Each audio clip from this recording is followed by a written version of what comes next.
이스라엘 백성들이 고기를 달라고 불평을 했습니다. 하나님께서 바람으로 메추라기를 보내셔서 백성들에게 먹게 하셨습니다. 백성들은 과도하게 탐욕을 부려서 메추라기를 많이 모았고 그것을 먹는 중에 하나님의 진노를 받아서 재앙으로 수많은 사람들이 죽었답니다. 이 사건이 일어난 곳을 탐욕의 무덤이라고 이름을 지은 기브롯 핫다하와라고 이렇게 이름이 붙여진 거죠. 여러분, 출애굽한 이스라엘 민족이 하나님의 이 인도하심을 따라 이동하던 중에 이제 만나 먹을 것 요구해서 만나를 주셨는데 만나를 먹는 생활에 불만을 뿜고 이제는 또 고기를 달랍니다. 고기를 달라고 하는 이 상황이 오늘 사건의 발단이 되었는데 하나님께서 백성들의 요구를 들어주셨지만 그들의 탐욕과 불순종에 대해서 징계하시는 것을 보게 됩니다. 여러분, 우리가 사는 모든 삶은 하나님께서 공급해 주시는 줄로 믿습니다. 하나님의 공급, 하나님은 우리들의 필요를 채워주시지만 탐욕은 경계해야 된다고 하는 것을 말씀해 주십니다. 하나님의 공의가, 하나님의 인내하심이 이게 무제한적인 것이 아닌 거예요. 여러분, 무제한적으로 공급해 준다고 좋을 것 같습니까? 그렇지 않습니다. 자기 절제와 자기 통제를 할 수 있는 범위 안에서 주어지는 것이 복이지 과도하게 너무 많은 것들이 있다고 해서 좋을 것이 아닌 거잖아요. 하나님께서 탐욕이라고 하는 것을 단순한 필요를 넘어서 하나님을 불신하고 욕망을 따라가는 태도, 이것을 탐욕이라고 이렇게 말씀해 주고 계시는 거거든요. 우리가 이제 하나님께서 주시는 것으로 이 땅을 살아가면서 여러분 만족하실 수 있기를 바랍니다. 자, 한번 따라해 봐요. 만족하자. 하나님이 주신 것으로 만족하자. 그렇습니다. 주신 것에 감사하지 않고 끊임없이 욕심을 부리면 결국 스스로 자기 자신을 해치게 된다고 하는 거예요. 두 번째로, 이 욕심이라고 하는 것은 결국 재앙을 불러오는 것을 보게 돼요. 필요와 탐욕의 경계, 이거 정하기가 참 애매하거든요. 그런데 선을 넘어가 버리면 그게 탐욕이 되어져 버리는 거예요. 그리고 하나님 앞에서 그것이 범죄가 되는 거죠. 여러분, 그날 만나 때에도 그렇지만 그날 필요를 채워주시는 분이 하나님이신 줄로 믿습니다. 그걸 못 믿으니까 내일은 어떡하지? 내일 거를 땡겨가지고 미리 준비하는 거예요. 주일 거를 빼고는 하루치씩만 거두라고 했는데 내일이 걱정되니까 막 이걸 쌓아놓는 거예요. 오늘 메추라기에서도 그런 내용들이 나오는데요. 한번 보십시다. 여러분, 그 지면 의 2규빗쯤에 내리게 했다, 31절에 나와요. 자, 한번 보십시다. 31절 진영 사방에 가득하게 2규빗쯤 내리게 되었다 그랬습니다.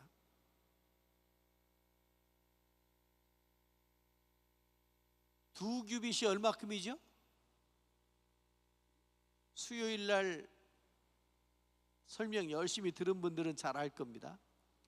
한 1m쯤 되지요. 요 해석이 두 가지로 해석할 수가 있을 것 같아요. 메추라기가 새잖아요. 새가 날아다니는데 우리 이 손 너머에 날아다니면 잡을 수가 없지요. 그래서 하나님이 1m쯤 되는 높이로 날아다니게 한 거예요. 그러면 누구라도 잡을 수 있죠. 요런 낮게 날아다닌 메추라기로 해석할 수가 있고, 또 하나는 그냥 내려와서 앉는 거예요. 근데 앉아서 쌓이고 해가지고 1m가 됐다는 거예요. 그러면 거두기도 쉽고 많이 거둘 수가 있겠죠. 여러분, 성경이 첫 번째인지 두 번째인지 자세하게 말씀 안 하셔서 잘 모르겠지만 상식적으로 여러분들은 어떤 거일 것 같아요? 메추라기가 날아다녔다. 1m가 쌓였다, 1m 높이로 날아다녔다. 뭘 것 같아요? 이런 생각하면서 성경을 읽어야 재밌다니까. 어떻게 하면 여러분들에게 더 좋을 것 같아요? 그냥 가만히 있는데 막 하나님이 쏴주셨어? 1m나? 그게 맞을까? 아니면 날아다니는 거를 내가 잡을 수 있도록 해주셨을까? 이것도 의미가 있고 저것도 의미가 있을 것 같아요. 그런데 중요한 것은 하나님이 메추라기를, 고기를 요구한 이스라엘 사람들에게 필요한 만큼 충분하게 메추라기를 허락해 주셨다는 거예요. 이거일 수도 있고 저거일 수도 있고, 이 번역하다가 보면 이게 명확하게 의사 전달이 잘 안 되는 때도 있고, 그런데 어떻든 하나님께서 그들을 살피셔서 고기 먹고 싶다고 하는 그 요구에 대해서 이거를 하나님께서 채워주시는 모습을 보게 됩니다.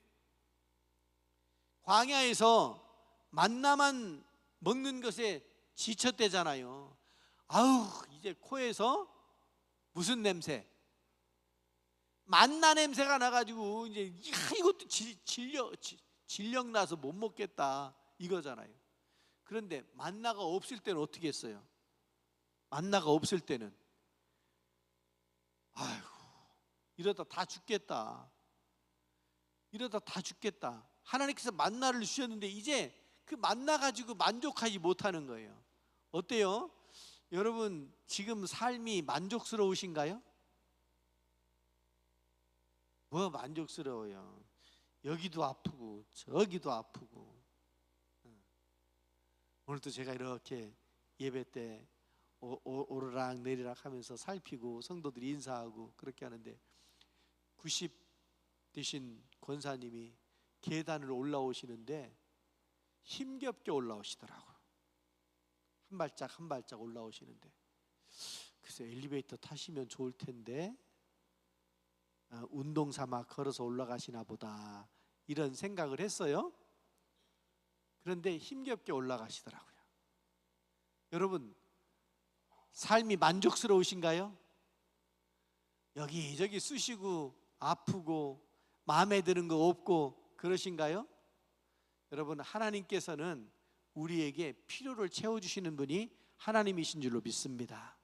불만족스러운 것, 그거는 자기 마음의 생각이라고요.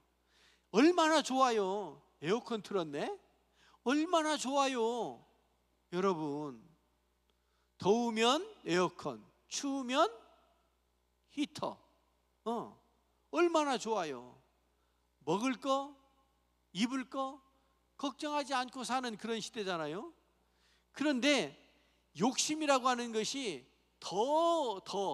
조금 더 이러다가 끝까지 가는 게 이게 탐욕이요, 욕심이지 않습니까? 여기요, 많이 거둔 사람이 얼마큼 거뒀대요? 많이 거둔 사람이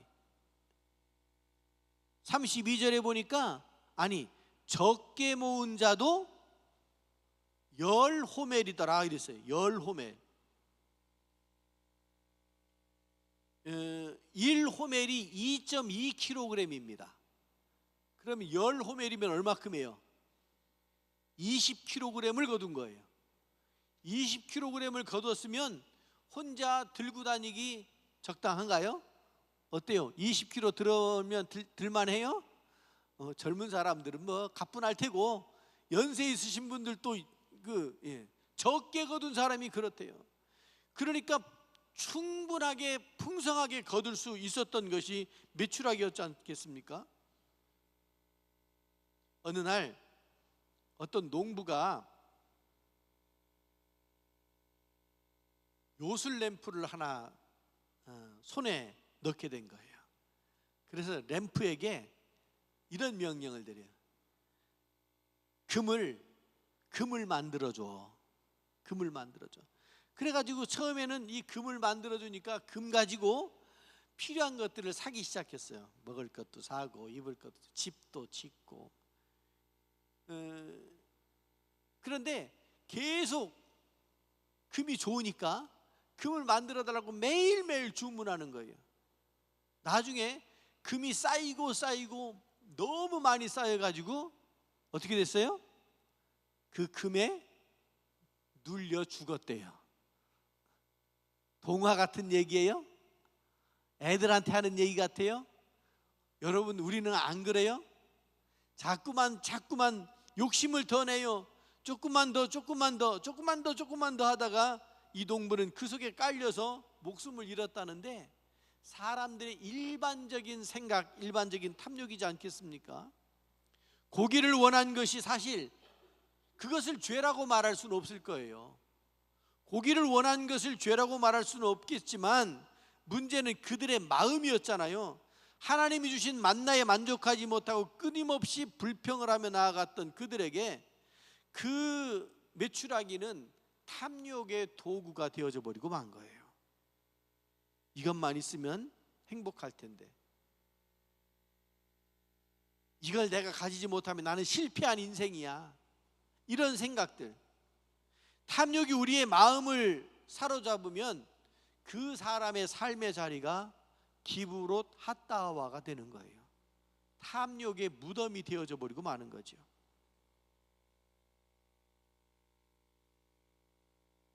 정글에 사자가 초원을 누비는데 너무 배가 고파가지고 사냥감을 찾으러 다니는데 마침 사슴이 눈에 띈 거예요. 사슴을 막 쫓아갔어요. 사슴을 쫓아가고 있는데 저 사슴이 얼마나 잘 뛰어요. 이리 뛰고 저리 뛰고 쫓아가다 아유 힘들어. 그런데 그 옆에 다시 또 다른 사슴이 보이는 거예요. 이거 쫓아가다 말고 이건 못 잡겠네, 저걸 잡아야지. 그리고 이걸 또 쫓아가는 거예요. 하루 종일 이놈 쫓다가 저놈 쫓다가 그렇게 그것만 바꾸다가 지쳐서 쓰러지고 말았대요. 여러분, 우리 인생이 무엇을 쫓아가고 있는가? 이거 좋아 보여서 이걸 쫓아가고, 가다 보니까 또 저게 또 좋아 보여서 저걸 쫓아가고, 이러다가 손에 쥐는 거 없이 그냥 빈손으로 지쳐 쓰러지는 것이 인생이 아닌가 싶어요. 여러분, 하나님께서 주시는 것 안에서, 하나님이 주시는 그것 안에서 참된 만족을 누리실 수 있기를 주님의 이름으로 축원합니다. 예수님께서 말씀하셨잖아요. 사람이 떡으로만 사는 것이 아니고 무엇으로 산다고요? 하나님의 말씀, 하나님과의 관계 속에서 살아가는 것이 사람이다, 이 말씀을 하고 계시는 거잖아요. 여러분, 우리의 삶 속에 때로는 탐욕의 유혹이 찾아오기도 해요. 세대별로 다르답니다. 20대 다를 것이고요, 50대 다를 것이고요, 80대 다를 것이고요. 탐욕이라고 하는 것은 어떤 때만 나에게 찾아오는 것이 아니고 항상 내 주변에 머무르고 맴돌고 있는 거예요. 그때마다 권력이 필요하면 권력의 어떤 탐욕이, 어떤 재정적인 것들이, 어떤 막 이런 명예심이나 이런 것들이 우리 주변에서 늘 우리를 이렇게 따라다닌다고요. 따라다니니까 그걸 내가 취하면 그것이 탐욕이 되어져서 넘어지고 쓰러지고 범죄하게 되고 그렇게 되는 것이죠. 여러분, 이제 우리가 실패하는 삶이 아니고 성령 안에서 성공하는 삶이 되시길 바랍니다. 성공적인 삶을 살려면 탐욕에서 떠나야 돼요. 하나님께서 허락하신 메추라기, 그 필요한 거였다니까요. 필요해서 구했고 필요한 것을 채워주셨다니까요. 그런데 이것을 너무 많이 거두기도 하고 또 그것을 잘못 사용하니까 하나님께서 진노하셔서 그곳에서 많은 사람들을 재앙으로 치셨다 그랬어요. 33절에 보니까 고기가 아직 이 사이에서 있는데, 이 사이에 씹히기 전에 하나님께서 그 백성에 대해서 진노하셔서 큰 재앙으로 치셨다. 그리고 그들을 거기서 장사 지냈다, 이렇게 기록하고 있어요. 여러분, 탐욕이라고 하는 것이 욕심이라고 하는 것이 사람을 그렇게 죽음의 자리까지로 몰고 가는 것을 보게 돼요. 우리가 이 땅을 살아가면서 여러분 주어진 것에 감사하실 수 있기를 바랍니다. 하나님께서 주신 것에 대해서 감사하며 불평을 멀리하시는 여러분들 되시기 바랍니다. 두 번째, 욕심과 필요를, 이 경계가 애매해요. 선을 넘지 않고 분별할 수 있어야 돼요. 나의 소망이 하나님의 뜻과 일치되는가, 이거를 늘 점검할 수 있어야 돼요. 그래서 욕심과 필요를 잘 구분할 수 있어야 되겠고, 그리고 끝까지 하나님을 의지하는 삶이 되시기를 바랍니다. 내가 원하는 것이 아니라 하나님께서 원하시는 것을 간구하면서 살아가는 여러분들이 되시길 바랍니다. 그래야 탐욕의 무덤, 죽음의 자리에서 떠날 수가 있게 되는 거예요. 우리의 필요를 채우면서, 하나님의 은혜를 덧입어서 필요를 채우면서 이 땅을 살아갈 수가 있게 되는 것이죠. 하나님께서 사랑하는 여러분들과 늘 함께 하시고 동행하시기를 간절히 바랍니다. 기도하겠습니다. 자비하신 하나님 아버지, 이 시간에 저희들의 마음을 하나님께로 올려드리며 기도합니다. 하나님 아버지, 저희가 불평과 탐욕의 마음을 그런 마음으로 살았던 것을 회개하오니 용서하여 주시옵소서. 필요를 채워주시고 저희들을 인도하시는 주님만을 바라보며 기브로 탔다와 같은 무덤에서 벗어나서 주님이 주시는 참된 만족과 평안 속에 살아가는 저희들 되게 하여 주시옵소서. 이번 한 주간도 믿음으로 살게 하시고, 특별히 국가적으로 대통령 선거를 앞두고 있는데 아버지 하나님, 하나님을 두려워하는, 또 국민들을 사랑하는 그런 믿음 있는 사람이 대통령으로 선출되게 하여 주시옵시고, 아버지 하나님 불쌍히 여기셔서 이 나라 이 민족 주님께서 불쌍히 여기셔서 바르게 세워 주시옵소서. 성경적 가치가, 성경적 관점이 이 땅에서 실천되어질 수 있도록 주님 복 내려 주시옵소서. 자비하신 하나님, 저희들의 삶을 지켜주시고 삶의 여러 가지 형편에 놓여 있는 저희들 지키시고 보호하여 주셔서 평안의 복을 누리게 하여 주시옵소서. 예수님 이름으로 기도드리옵나이다. 아멘.